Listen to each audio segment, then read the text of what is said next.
Pride and Prejudice, by Jane Austen. Chapter 25.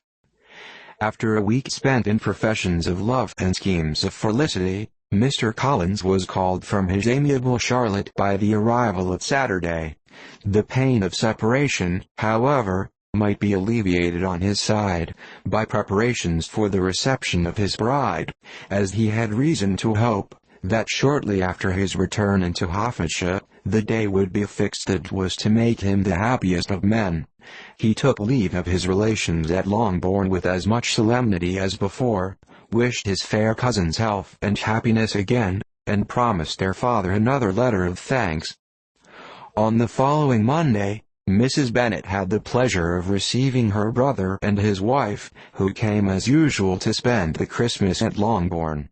Mr. Gardiner was a sensible, gentlemanlike man, greatly superior to his sister, as well by nature as education.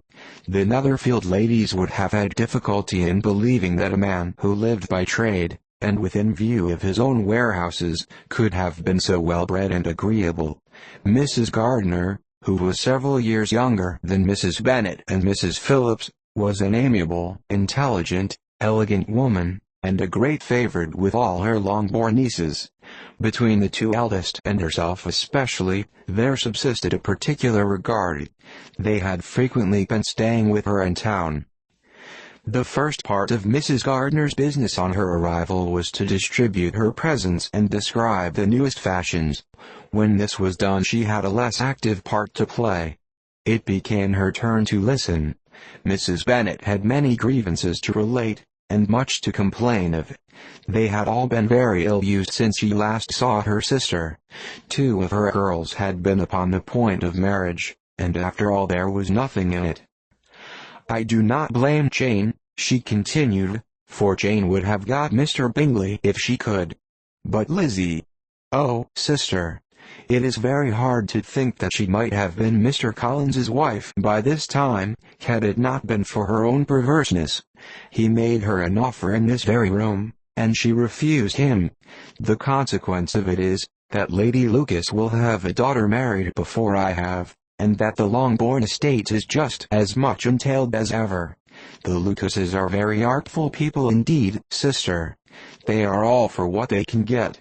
I am sorry to say it of them, but so it is.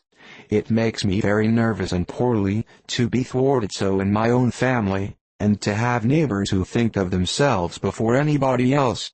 However, your coming just at this time is the greatest of comforts, and I am very glad to hear what you tell us of long sleeves."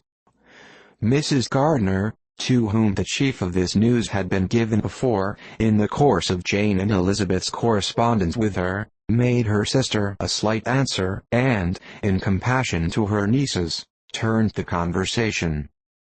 When alone with Elizabeth afterwards, she spoke more on the subject. "It seems likely to have been a desirable match for Jane," said she. "I am sorry it went off. But these things happen so often. A young man, such as you describe Mr. Bingley, so easily falls in love with a pretty girl for a few weeks, and when accident separates them, so easily forgets her, that these sort of inconsistencies are very frequent." "An excellent consolation in its way," said Elizabeth, "but it will not do for us. We do not suffer by accident. It does not often happen that the interference of friends will persuade a young man of independent fortune to think no more of a girl whom he was violently in love with only a few days before. But that expression of violently in love is so hackneyed, so doubtful, so indefinite, that it gives me very little idea. It is as often applied to feelings which arise from a half-hour's acquaintance, as to a real, strong attachment. Pray, how violent was Mr. Bingley's love? I never saw a more promising inclination. He was growing quite inattentive to other people, and wholly engrossed by her. Every time,